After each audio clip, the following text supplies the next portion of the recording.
లక్ష్మీం క్షీరసముద్రరాజతనయాం శ్రీరంగరామేశ్వరీ దాసీభూత సమస్తదేవవనితాం లోకైకదీపాంకురాం శ్రీమన్మందకటాక్షలబ్ధవిభవద్బ్రహ్మేంద్ర గంగాధరాం త్వాం త్రైలోక్యకుటుంబినీ సరసిజాం వందే ముకుంద ప్రియాం. శ్రీ పద్మావతి అమ్మవారి కళ్యాణోత్సవానికి వచ్చినటువంటి భక్తులకు మరియు శ్రీ వెంకటేశ్వర భక్తి ఛానల్ ద్వారా వీక్షిస్తున్నటువంటి భక్త జన సముద్రమునకు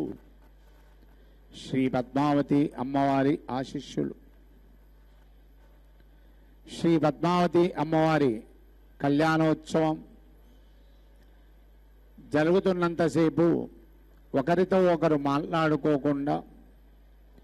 అర్చకులు చేసేటువంటి విధి విధానాలను పరిశీలిస్తూ తదేక దృష్టితో అమ్మవారిని స్వామివారిని ప్రార్థించండి. మేము సంకల్పం చెప్తాము. మేము సంకల్పం చెప్పినప్పుడు మీరు కూడా మనస్సులోని సంకల్పం చెప్పుకుంటూ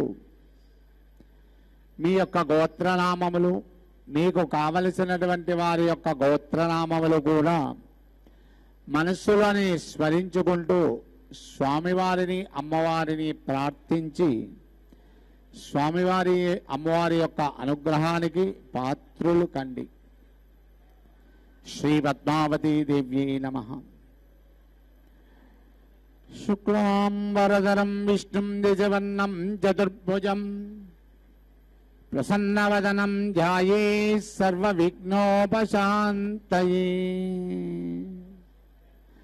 యశద్వరదవక్తాక్షపారసజ్జాపరిష్ఠితం విఘ్నం నిఘ్నం జదతం విశ్వక్షీరం సమాక్షయే. గోవింద గోవింద గోవింద అద్య శ్రీ భగవతో మహాపురుషస్య ఆద్య బ్రహ్మణా విజయ ప్రాప్తి శ్వేతవరహాః కల్పే వైవస్వతమన్వంతరే కలియుగే ప్రథమ పాదే జంబోద్వీపే భరతవర్షే భర్తఖండే మేరోః అశ్విన్నమర్తమానే వ్యవహారకే చాంద్రమానేన ప్రభవాది సత్య సంవత్సరాణాం మధ్యే శ్రీ విశ్వావసో నామ సంవత్సరే ఉత్తరాయణే గ్రీష్మఋతు ఆషాఢమాసే శుక్లపక్షే షష్ఠ్యాయాం వాసరః వాసరస్తు బ్రహ్మవాసరస్తాయాం శుభనక్షత్రం పుబ్బా-నక్షత్రయుక్తాయాం శుభనక్షత్ర శుభయోగ శుభకరణ ఏవం గుణ విశేషణ విశిష్టాయాం అస్యాం శుభతిథో శ్రీ భగవతాజ్ఞాయ భగవత్కైంకర్యరూపం శ్రీమన్నారాయణ ప్రీత్యర్థం శ్రీభోగ శ్రీనివాస సమేత శ్రీ పద్మావతి దివ్య శ్రీ చరణారవిందయోః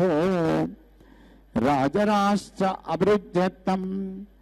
లోకక్షేమాభివృద్ధ్యర్థం సర్వేషాం మహాజనానాం క్షేమశ్రేయస్వీర్య విజయారోగ్య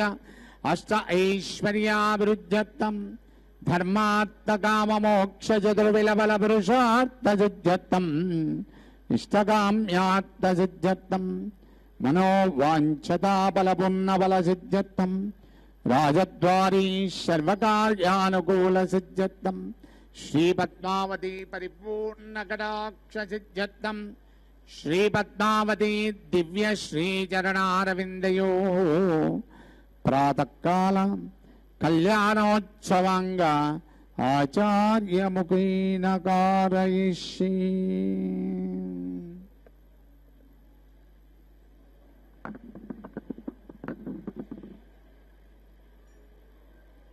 ஸ்ரீ போகஸ்ரீனிவாசர் சமேத ஸ்ரீ அலர்மேல் மங்கை தாயாரின் திருக்கல்யாண உற்சவத்தை சின்ன திரையின் வாயிலாக பக்தியுடன் கண்டு வணங்க வந்திருக்கும் அனைத்து பக்தர்களையும் அன்புடன் வரவேற்கின்றது. சுபதினமான இன்று பிறந்த நாளை கொண்டாடும் அடியார்களையும் அவர்கள் தம் குடும்பத்தினரையும் மங்கள திருமண நாளை கொண்டாடும் தம்பதிகளையும் நன்றாக வாழ்த்தி இங்கும்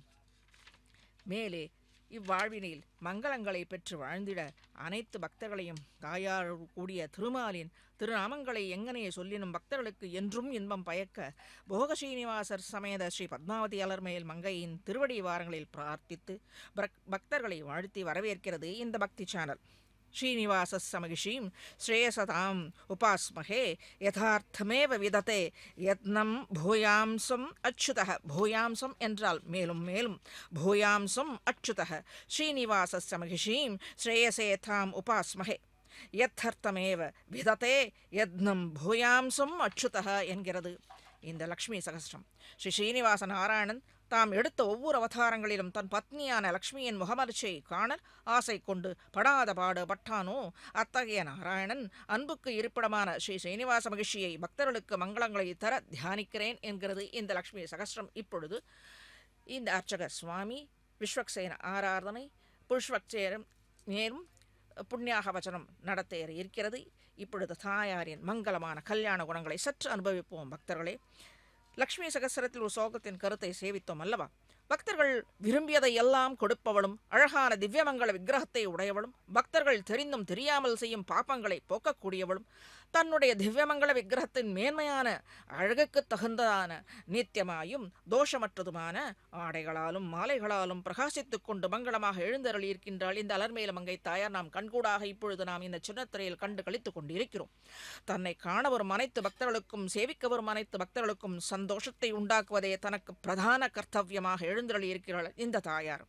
அனைவராலும் பிரார்த்திக்கப்படுபவளான பிராட்டியை வணங்கி அருளை பெறுவதற்கு வேண்டிய அனைத்து மங்கள பொருள்களும் பக்தர்களின் இல்லங்களில் நிறைந்து என்றும் செழித்திருக்கும்படியான நிலையை இந்த தாயார் அருளி செய்ய வேண்டும். அனைத்து ஐஸ்வர்யங்களும் காரணபூதையான தாயார் பத்மாவதியை மகாலட்சுமியை பக்தர்கள் சேவிப்பதற்கு அருளை பெறுவதற்கும் சாநித்தியம் கொள்ளும்படியாக போக ஸ்ரீனிவாசர் அனுகிரகிக்க வேண்டும் என்று இந்த பக்தி சேனல் பிரார்த்தித்துக் கொள்கிறது. கமலே கமலேக்ஷணः त्वथर्थे कठिनं कर्म करोतु यसौ न किं वा कलशोदति मन्थनः प्रयासात् अपरं किं श्रमयदायि कर्मलोकेः. தாமரையில் வாழ்பவளான தாயார் இந்த தாயார் கமலையின் முகமலர்ச்சியை காண ஆசை கொண்டு நாராயணன், அதாவது தாமரையைப் போல தாமரையில் வீற்றிருப்பவளின் முகம் கூட தாமரை போல அழகான செந்தாமரையை போல அழகுமிக்கவளான இந்த தாமரை போன்ற இந்த தாயாரின் கமலவல்லியின் இந்த திருமுக மலர்ச்சியை காண ஆசை கொண்ட நாராயணன் பார்க்கடலை கடைந்தபோது மந்தரமலை கடலுள் அமிழாது இருப்பதற்காகத்தான் நாமை வடிவெடுத்து அதை தாங்கினான் அல்லவா? வாசுகியின் உடல் உறுதியாக இருப்பதற்குத்தான் அதனுள் புகுந்து சக்தியும் அளித்தான். மேலே இந்த கல்யாண உற்சவத்தின் கோலாகலங்களை சற்று கண்டு கழிப்போம் பக்தர்களே வேத கோஷத்தோடு. पुनन्तु मा देव जनाः पुनन्तु मनवो धिया पुनन्तु विश्वायवः जातवेद पवित्रवत् पवित्रेण पुनाहि मां शुक्रेण देवदीद्यते अग्ने कृत्वा क्रतोकं रणो यत्ते पवित्रमर्चषि अग्ने विदतमन्तरा ब्रह्मतेन पुनीमहे भाभ्यां देवसवितः पवित्रेण सवेन च इदं ब्रह्म पुनीमहे वैश्वदेवी पुनति देव्यागात् यस्यै भक्वे स्तनवो वेदपृष्टाः प्रजामदन्दस्वधमाद्येषो भयज्ञस्यामपतयोरयीणां वैश्वानरो रश्मिभिर्मा पुनातो पादप्राणेने शिरोमयो भोः या वा पृथिवी पयसा पयोभिः ऋतावरी यज्ञे मा पुनीताम् बृहद्भिस्तविदस्त्रिभिः परिशिष्टैर्देववन्मभिः अग्ने दक्षैः पुनाहि मा येन देवा अपुनत येनापो दिव्यङ्गसः तेन दिव्येन ब्रह्मणा इदं ब्रह्म पुनीमहे यः पावमानीरध्येति ऋषिभिः संहतकं रसं सर्वगं सपोदमश्नाति सुदिदं मातरिश्वना पावमानीर्या अध्येति ऋषिभिः संहतकं रसं तस्मै सरस्वती दुहे क्षीरकं सर्पिर्मधोदकं पावमाने स्वस्त्ययनेः सुदुर्गाहि वयस्वतीः ऋषभिः सम्भुतो रसः ब्राह्मणे सुमृदगमहितम् पावमानेर्दिशन्तु नः इमं लोकमथमं कामान् समर्थयन्तु नः देवैः समाभृताः पावमाने स्वस्त्ययनेः सुदुर्गाहि घृतश्च्युतः ऋषिभिः सम्भुतो रसः ब्राह्मणे सुमृदगमहितम् येन देवा पवित्रेण आत्मानं पुनते सदा तेन सहस्रधारेण पावमान्यः पुनन्तु मा प्राजापत्यं पवित्रं सतोद्यामगमहिरण्मयम् येन ब्रह्मविदो वयम् ओदं ब्रह्म पुनेमहे इन्द्रस्वनीति सह मा पुनातो सोमस्वस्या वरुणः समीक्ष्या यमो राजा ब्रह्मणाभिः पुनातु मा यादवेदामोर्जयन्त्या पुनातो भोर्भुवस्सुवः तच्छंयोरावृणीमहे गातुं यज्ञाय गातुं यज्ञपतये दैवे स्वस्तिरस्तु नः स्वस्तिर्मानुषेभ्यः ऊर्ध्वं जगातु भेषजं सन्नास्तद्विपदे सञ्चतुष्पदे ॐ शान्तिः शान्तिः शान्तिः।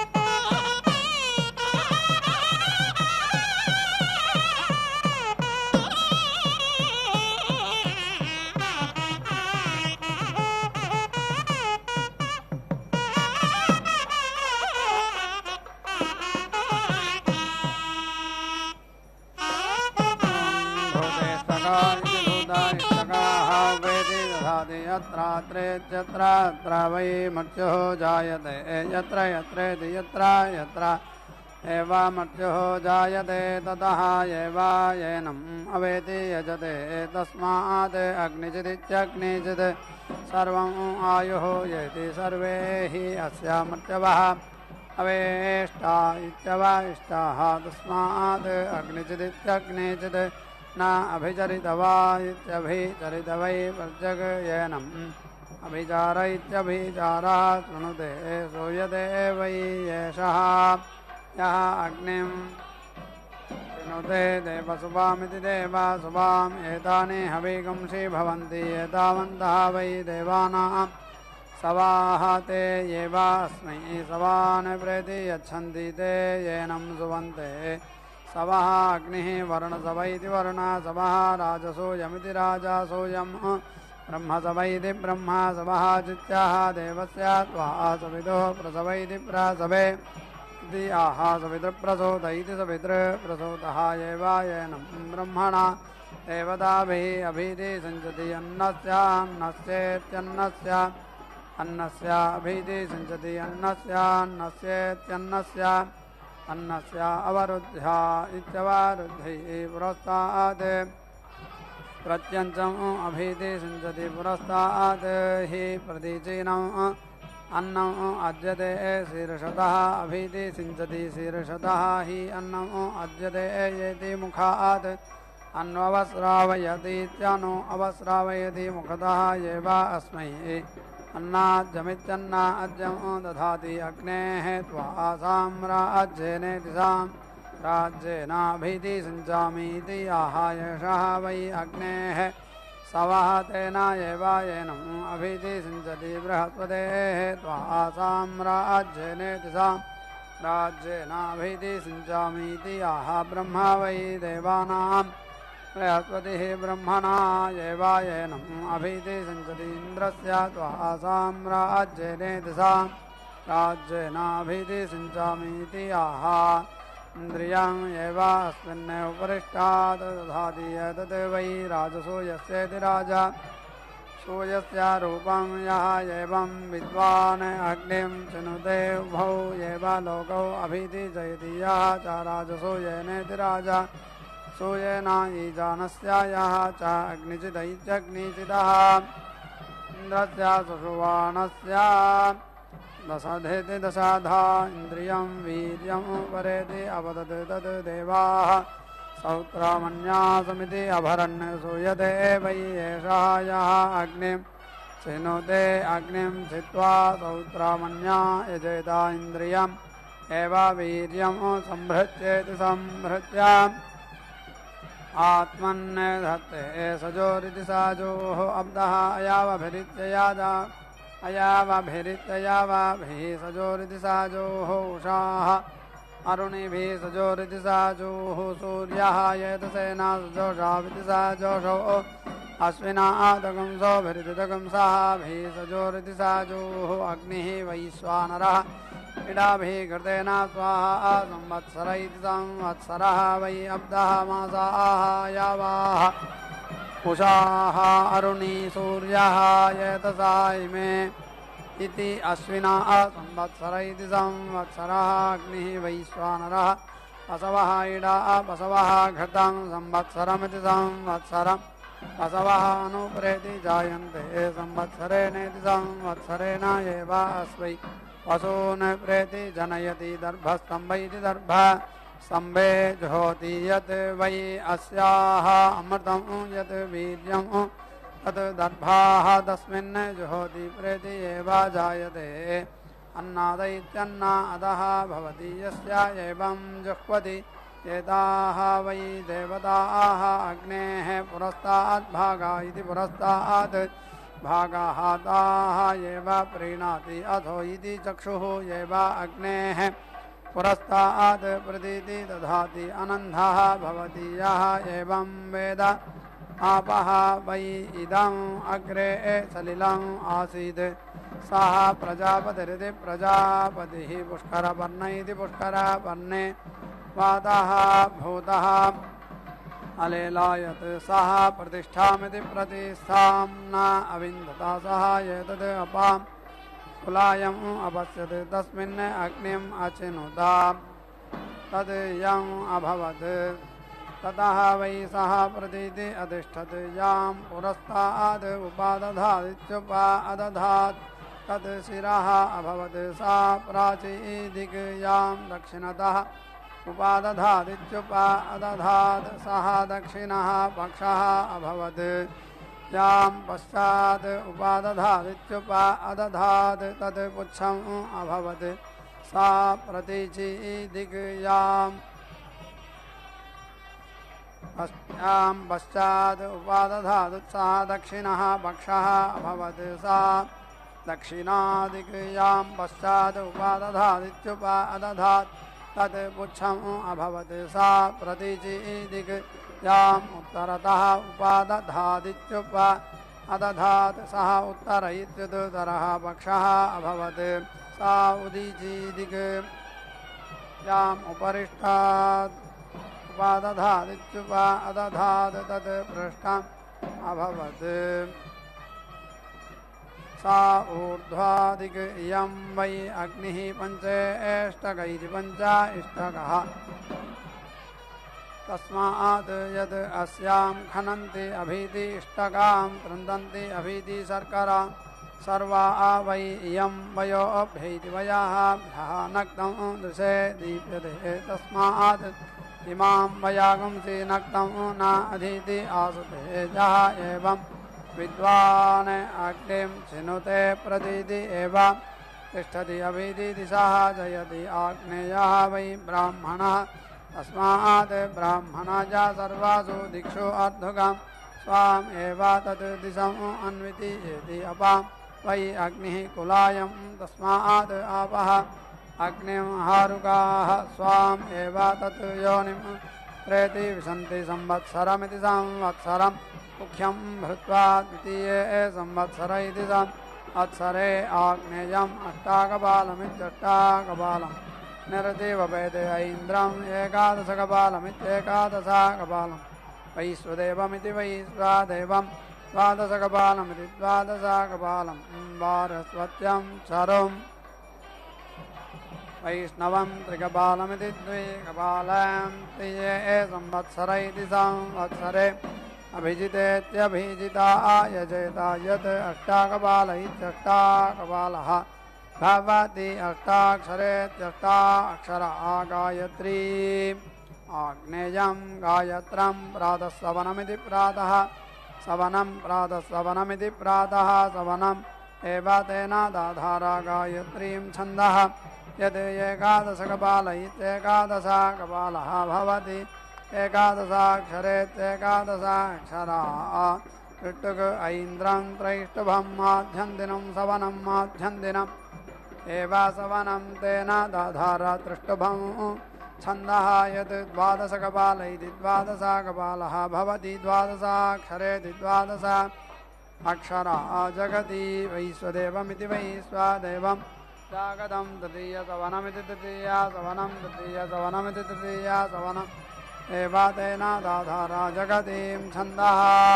यत् भारस्वत्याः चरो भवति ब्रह्मा वै देवानां बृहस्पतिः ब्रह्मा एव तेन दाधारा यत् वैष्णवः त्रिकपाल इति त्रिकपालः भवति यज्ञः वै विष्णुः यज्ञम् एव तेन दाधारा यत् तृतीये संवत्सर इति संवत्सरे अभिजितेत्यभिजिता यजते अभिजित्या इत्यभिजित्यै यत् संवत्सरमिति संवत्सरम् उक्ष्यं विभक्ति इमम् एव तेन लोकं शृणोति यत् द्वितीये संवत्सर इति संवत्सरे अग्निं चिनुते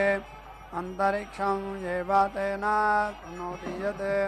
तृतीये संवत्सर इति संवत्सरे यजते अमुम् एव तेन लोकं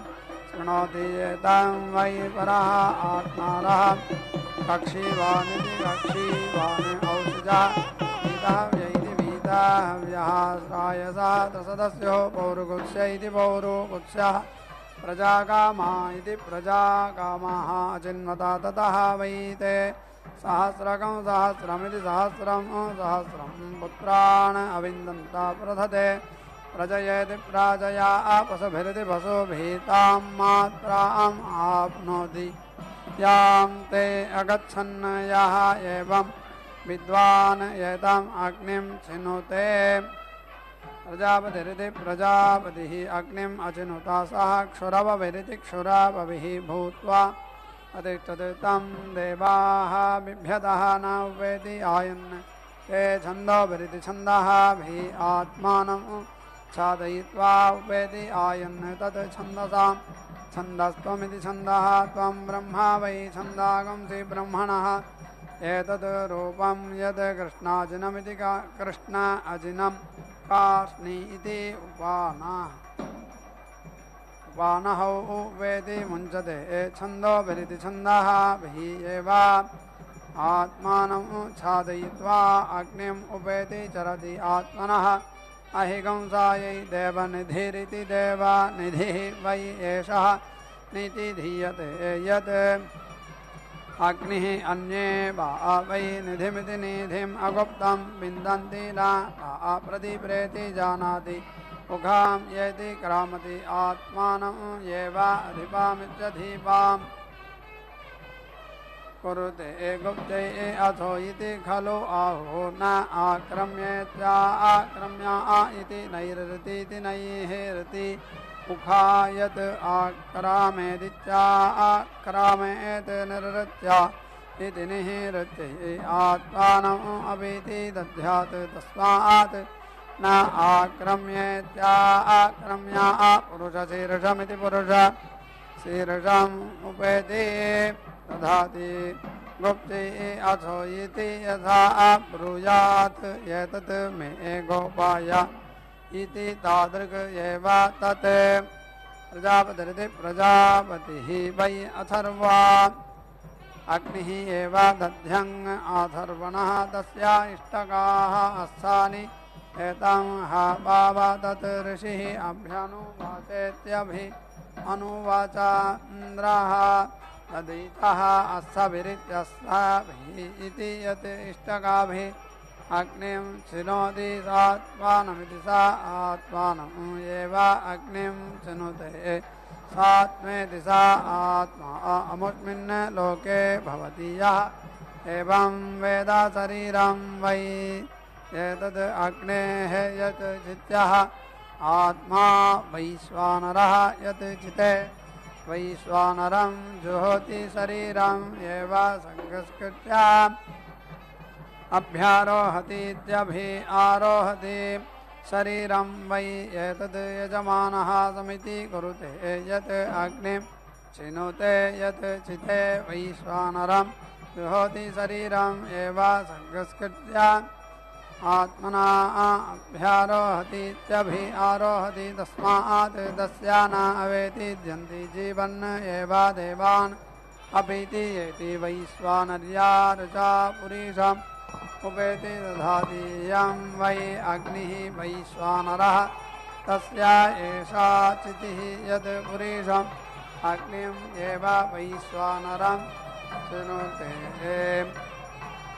एषा वै अग्नेः प्रिया तनोः यत् वैश्वानरः प्रियाम् एव अस्य तनुवम् अवेति रुन्धे कृष्णस्य करेष्ठोऽग्नय अत्वाजुष्ठं प्रोक्षामि वेदे रजपरगजत्वाजुष्ठां प्रोक्षामि बर्हिराजश्रव्यस्त्वाजुष्ठं प्रोक्षामि अदित्यैव्यन्दारमजविष्टास्तपोषि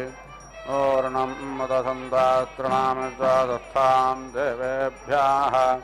भूपातय स्वाहा भुवानपतय स्वाहा भूतानां पताय स्वाहा गन्धर्वस्वाहा विश्वावसुपरे दधात विश्वचारित्यै यजमानस्य परजरजगर्लये ऋतः इन्द्रस्य बाहुराज दक्षिणः विश्वचारित्यै यजमानस्य परजरजगर्लये ऋतः मित्रावरुणोत्तोत्तरतः परे धत्तां ध्रुवेण धर्माणा विश्वचारित्यै यजमानस्य परजरजगर्लये ऋतः एतिहोत्रं दागवेद्युमन्तग्धसमे धीमहि अग्ने भृगन्धमन्धर समिदाजसूर्यत्वा पुरत्वा अत्पादकस्यास्तिदपितत्ते कवितुर्बाहोस्थाः ऊर्णं मदसन्दातॄणामि स्वास्थं देवेभ्यः आत्वावसवो रुद्रादित्यास्सदन्तो घृताच्चासुजगोरुणामतेदं प्रियेण दाम्ना अप्रिय तदातुतेदा घृताच्च स्वप्रणामतेदं प्रियेण दाम्ना अप्रिय तदातुतेदा घृताच्चासुध्रुवानामतेदं प्रियेण दाम्ना अप्रिय तदातुतेदा प्रियेण दाम्ना अप्रिय तदातुतेदा ध्रुवा तदण्डतश्च योनोता विष्णो पाहि पाहि यज्ञं पाहि यज्ञपातिं पाहि मा यज्ञन्यम् अग्ने वाजजद्वाजन्तादृश्यन्तं वाजजदग्धं माज्मे नमो देवेभ्यः सदा पितृभ्यः स्वयमे भोजास्तम् अस्कन्नमद्याज्यं देवेभ्यः सम्भृजासम् अङ्ग्रेणाविष्टोमात्तावक्रमिषं वसोमते मग्ने दच्छायामपत्तेषं विष्णोस्थानामते विजयन्द्रो वीर्यामकणो दोद्योध्वरास्तात् अग्नेवेरहोत्रं वेद्योत्यम् अवतान्त्वाद्यवा पृथिवी अवत्तं द्यावा पृथिवी तिष्ठकद्देवेभ्यन्द्राज्येन विषा भूत्स्वाहा संज्योतिराज्योतिः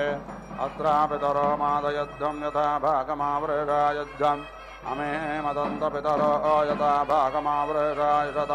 उपाहुता पृथिवी मातोपमां पृथिवी माता क्वायताम् अग्निराग्निध्रात् स्वाहा उपाहुतो ज्योष्पितोपमां ज्योष्पिता क्वायताम् अग्निराग्निध्रात् स्वाहा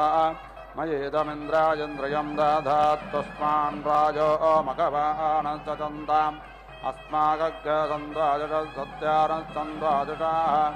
अग्नेवाजद्वाजन्त्वासुर्वाग्संवाजयदग्रसम्माज्मे देवाजवितरे तं द्वावणदे बृहस्पतिं ब्रह्माणं ततः मनादे प्रभ्रावेमे मनो गायत्रे गायत्रे त्रट्टभे त्रट्टभ्यगत्ते जगत्तनट्टभे अनष्टप्रजापातये प्रजापातरविश्वप्रो देवेभ्यः बृहस्पतिर्देवानां ब्रह्माहं मानुष्याणां भूर्भुवः स्वर्णिरत्तपाप्मेदमहं बृहस्पते सदा ददामि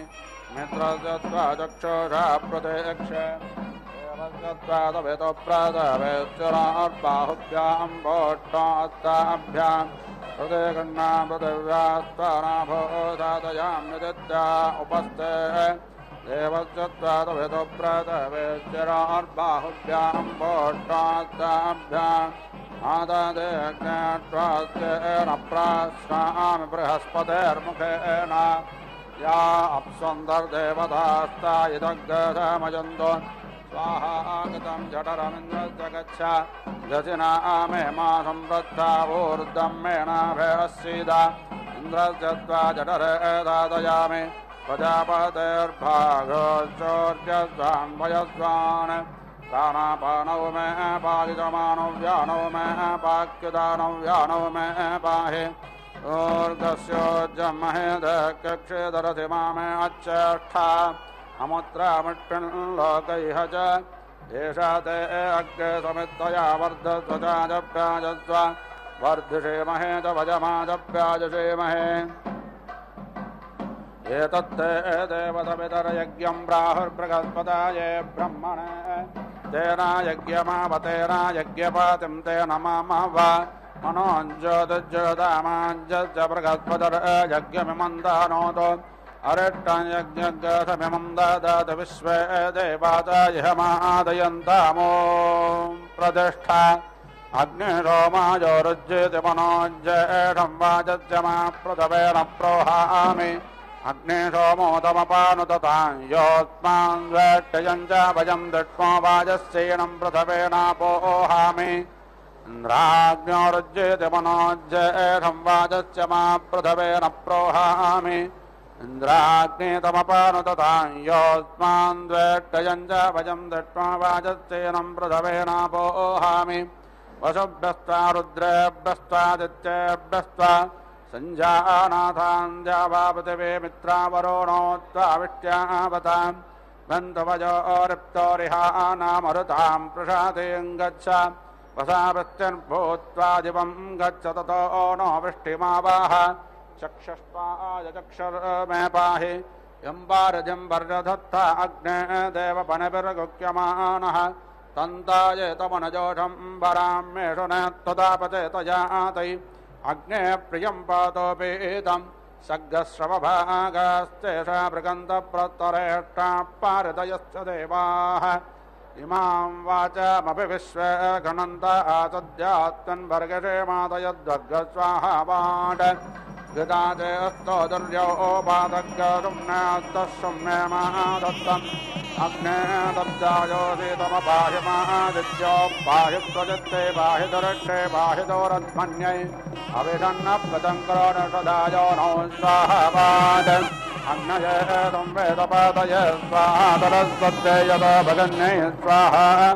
कुलोकाले मुदाले यत्तदोर्पादश्लेषदशदयः कपाले उत्पुरो विद्पुरः सञ्जोहोमि सत्याः सन्त यजमानस्य कामाः स्वाहा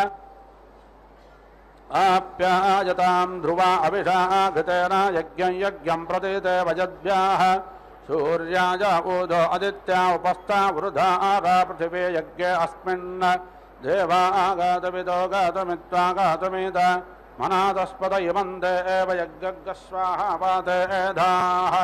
संबर्हिरन्दाग अभिषागतेन समादित्यैर्वशोभिः सम्मरुद्भिः समिन्द्र विश्वदेवेभिरन्दान् दिव्यन्नभो गच्छत यत्स्वाहा कस्त्वाभिमुञ्जते सत्त्वाभिमुञ्जते कस्मै अत्त्वाभिमुञ्जते तस्मै अत्त्वाभिमुञ्जते पोषाय रक्षसां भागोऽसि वेषोऽस्ति पवेशोद्विषतो ग्रीवा उपावे विड्ढि वेधा औ अग्ने सुपकधारयेह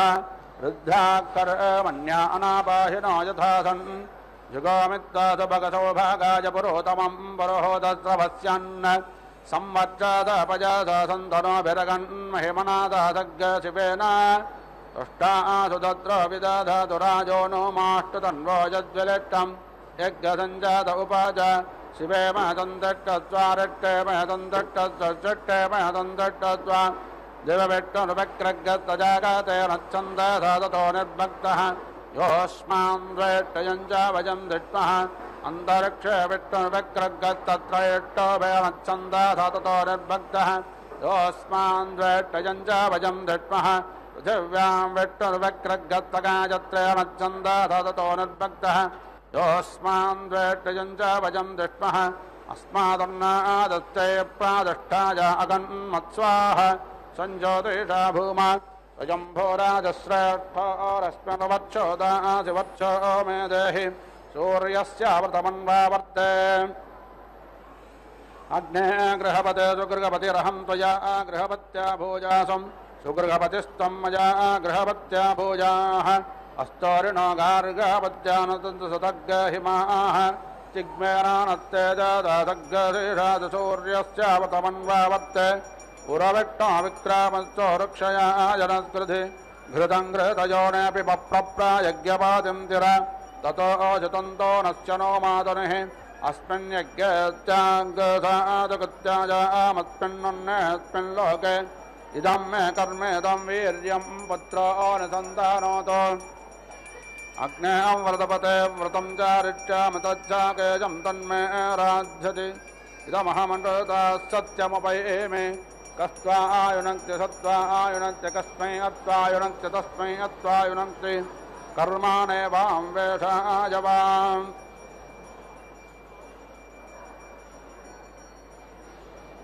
इदं मे कर्मेदं वीर्यं पुत्रो अनुसन्तानोतो अग्ने अमृतपते व्रतं चारिष्यामि तच्छाकेजं तन्मे राधि इदमहमनृता सत्यमुपैमे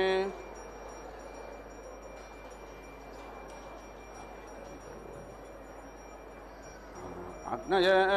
कव्यवाहनाय स्वाहा सोमाय पितृमते स्वाहा अपाहता असुरा रक्षा अग्गसिवेदिशताः ये रूपाणि प्रतिमुञ्चमाना असुराः सन्तस्वधया चरन्ति परापुरो निपुरो ये भरन्त्यग्निष्टान् लोकाः प्रणोदात्यस्मात् अत्रापितरो मातयुद्धं यथा भागमावृषायुद्धम् अमीमदन्तपितरो यथा भागमावृषायुषत नमो वपितरः नमो वपितरस्तपादे नमो वपितरो यज्जीवं तस्मै नमो वपितरो रसाय नमो वपितरो घोराय मन्यवे स्वधाये वपितरो नमः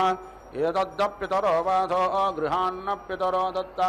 उदायुषा स्वायुषोत्तर्जन्यश्च दामाभिः उदस्थाममृता अनो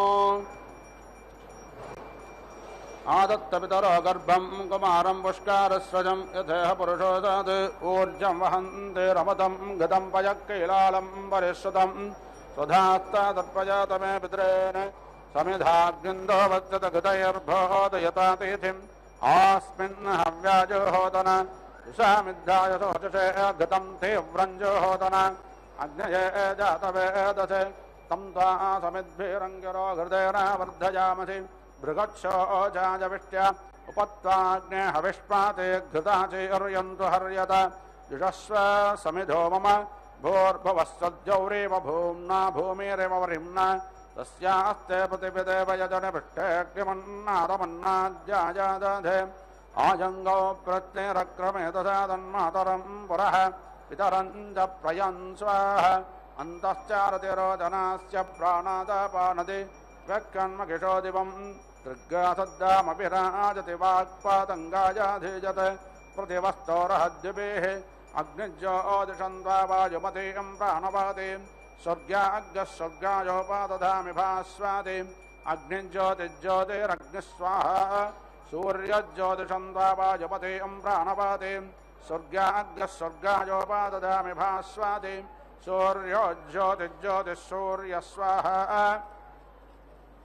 तजोर्देवेन सवित्रा सजोरात्रेन्द्रावत्या युषानो अग्निर्वेदस्वाहा सजोर्देवेन सवित्रा सजोरुषधेन्द्रावत्या युषानः सूर्यो वेदस्वाहा इह पुष्टिं पुष्टिपतिर्दधात्विह प्रजाग्रामयतो प्रजापातिः अग्नये गृहपातये रजमते पुष्टिपतये स्वाहा अग्नये अन्नादायान्नापतये स्वाहा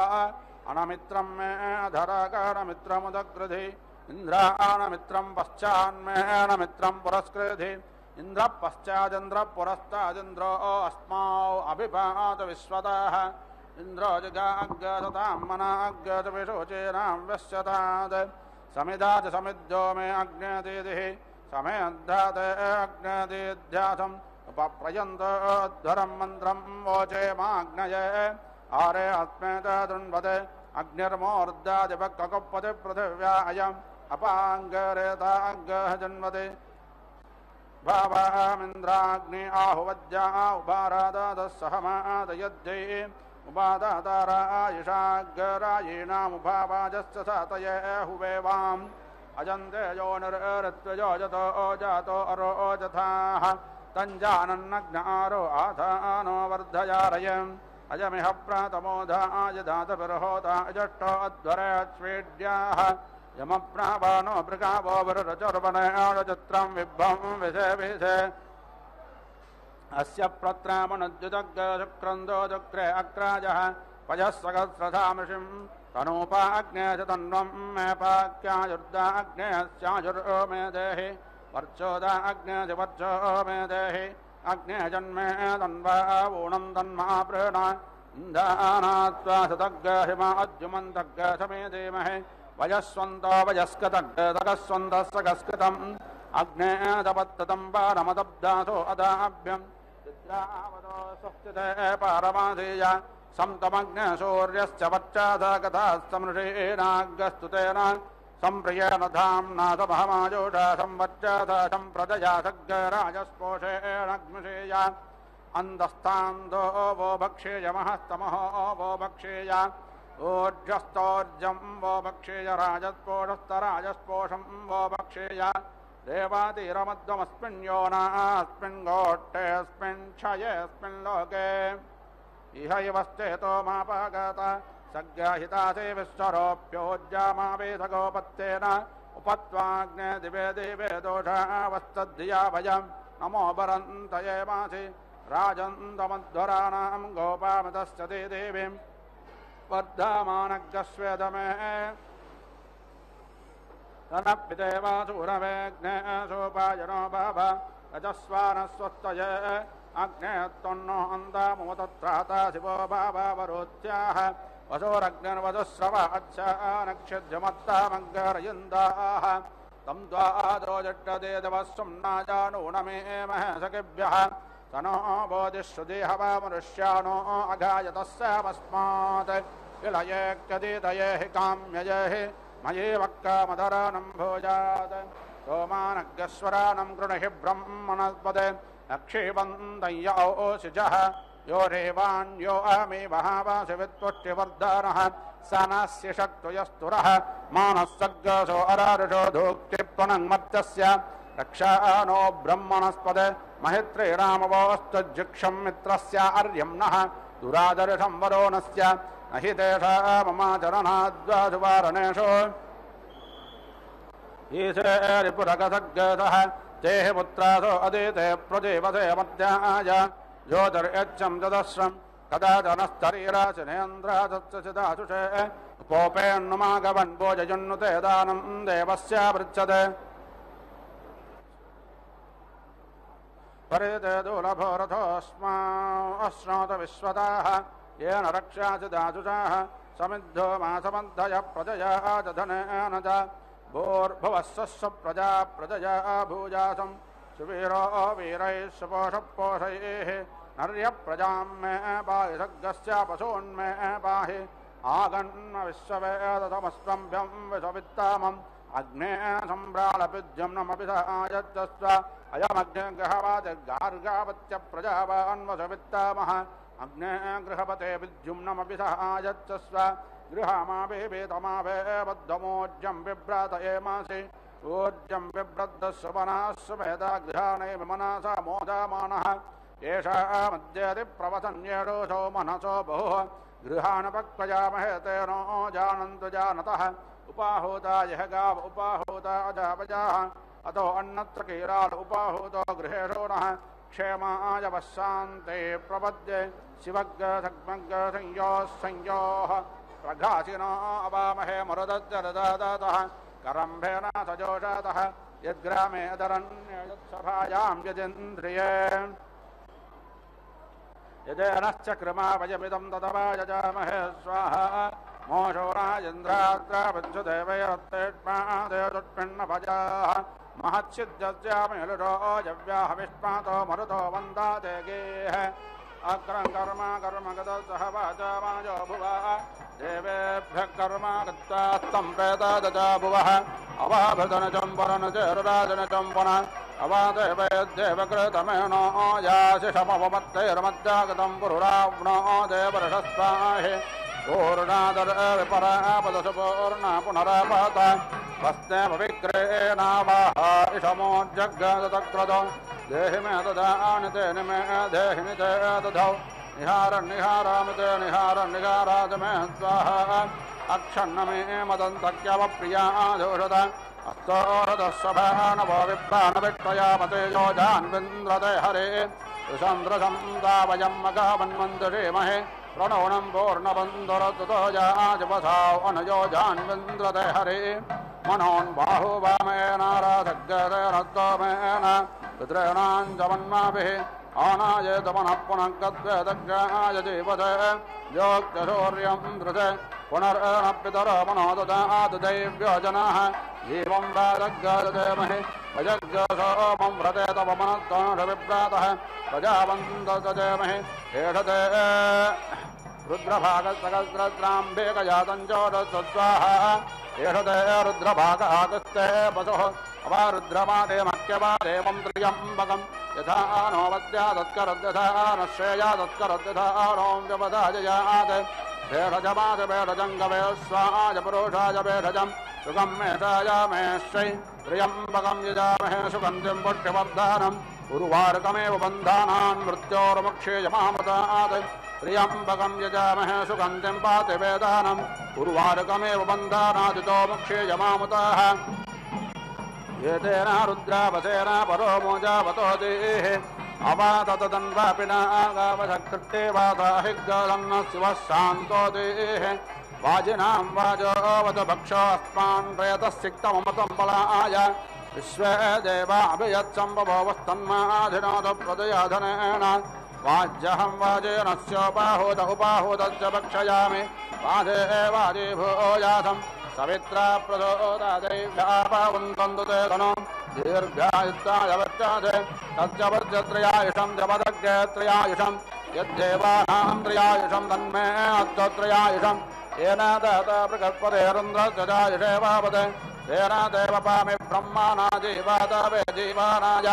दीर्घायुत्ताय बलाय वर्चाते सुप्रजात्वाय ददातो देवतरदः सदा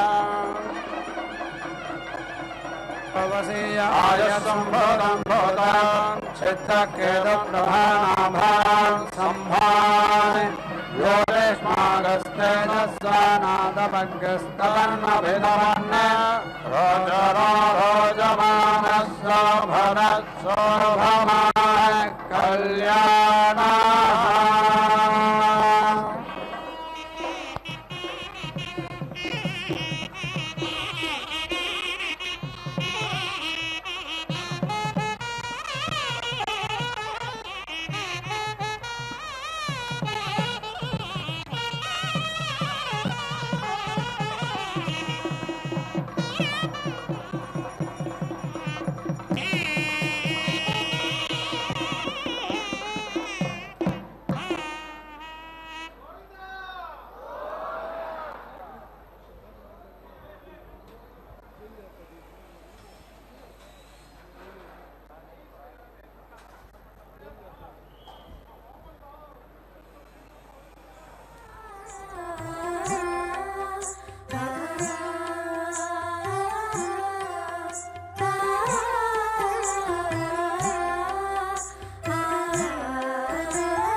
అందములాయను అదననివే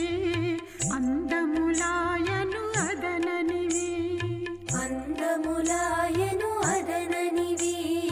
అందములాయను అదననివి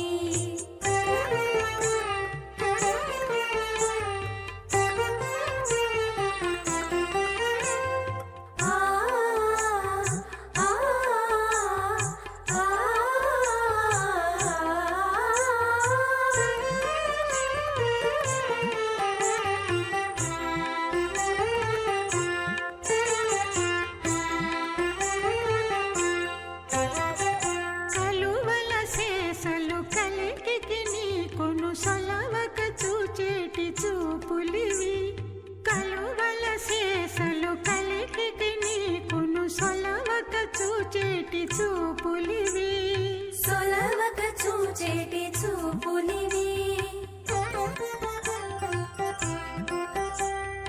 చిలుకుల మొల్లల శేషలు మీలో చిలుకుల మొల్లల శేషలు మీలో నలుగడ ముసి ముసి నవ్వులివి నలుగడ ముసి ముసి నవ్వులివి నలుగడ ముసి ముసి నవ్వులివి కందువ మీనిచ్చ కళ్యాణమునకు అందములాయను అదననివి అందములాయను అదననివి అందములాయను అదననివి అందములాయను అదననివి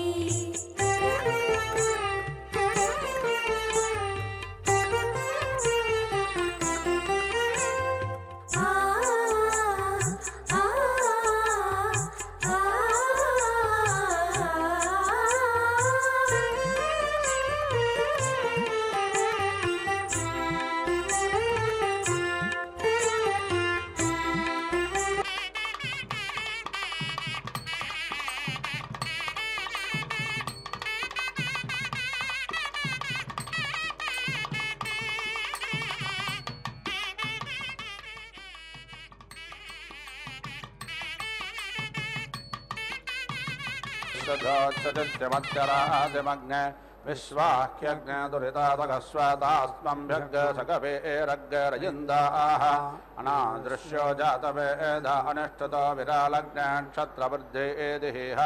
विश्वास अप्रमञ्जन्मानोषेर्भयः शिवाभिरद्यपरे पाहिनो वृदे बृहस्पते सवितर्भोदयैरङ्गसग्गसेतं चिच्छन्तराङ्गसग्गशेषाधि वर्धयेनं महते सौभागाय विश्वाय नमनो मदन्तु देवाः अमुद्रभूयादयद्यमस्य बृहस्पते अभिधस्ते रमञ्जः प्रत्योगतामस्विनः मृत्युमस्माद्देवानामग्ने विषजातसेभिः उद्गजं तमादस्मरिष्वपश्यन्त उत्तरम् देवं देवत्रासूर्यमगन्मज्योतिरुत्तमम् पूर्णाहुतिमुत्तमाञ्जुहोति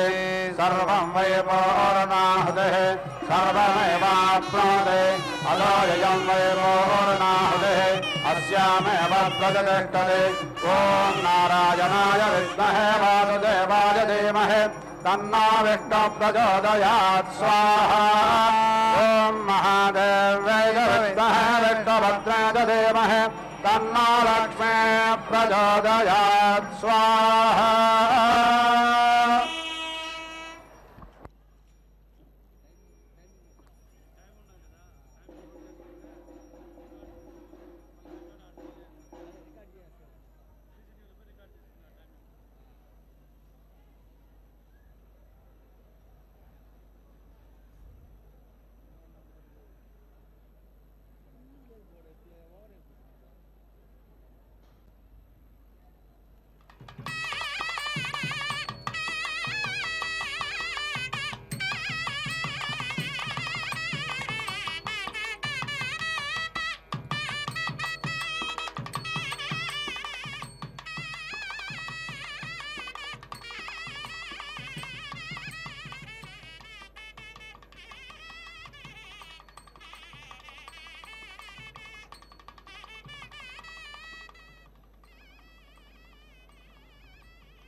రాసుల ఉనికి ఇంటి చెలువపు రాశి ఇన్ని రాసుల ఉనికి ఇంటి చెలువపు రాశి కన్నె నీ రాశి కూటమి గలిగిన రాశి ఇన్ని రాసుల ఉనికి ఇంటి చెలువపు రాశి కన్నె నీ రాశి కూటమి గలిగిన రాశి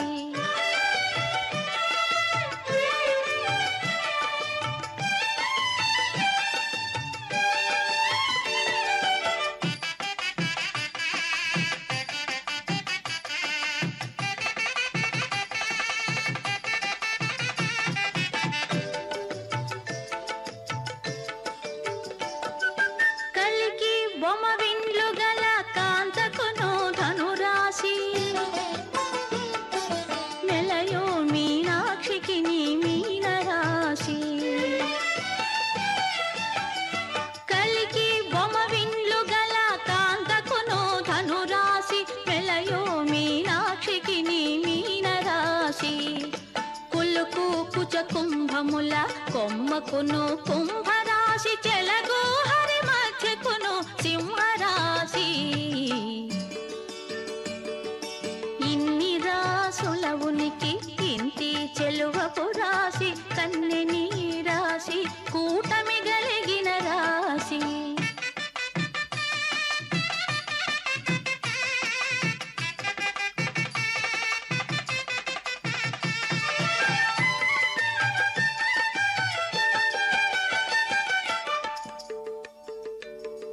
చిన్ని మకరాంతపు పై ఎద చేడకు మకర రాశి కన్నె పాయపు సతికి కన్నె రాశి చిన్ని మకరాంతపు పై ఎద చేడకు మకర రాశి కన్నె పాయపు సతికి కన్నె రాశి వన్నెమై పైడి తుల దూగు వనితకు తులారాశి తిన్నని వాడి గోళ్ళ సతికి వృశ్చక రాశి ఇన్ని రాసుల ఉనికి ఇంటి చెలువపు రాశి కన్నె నీ రాశి కూటమి గలిగిన రాశి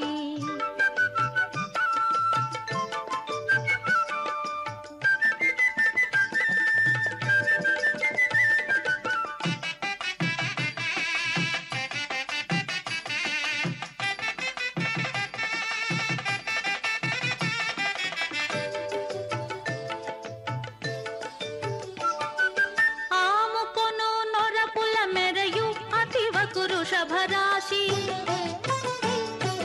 గామిడి గుట్టు మాటల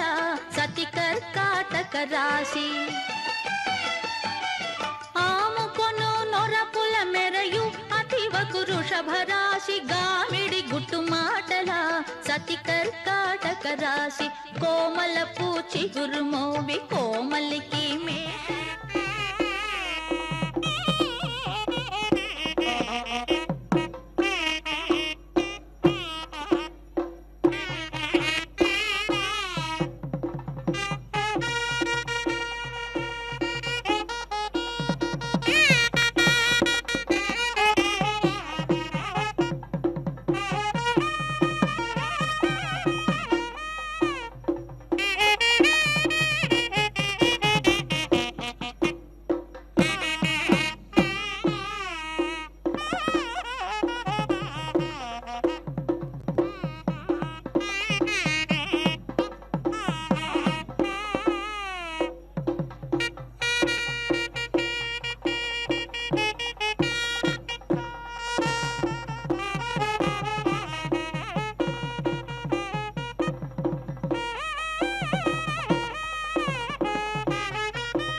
ननाथो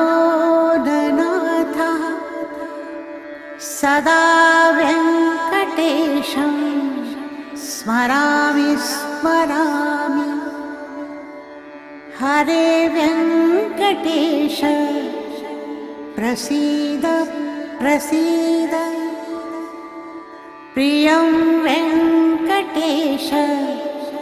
प्रयच्छ प्रयच्छ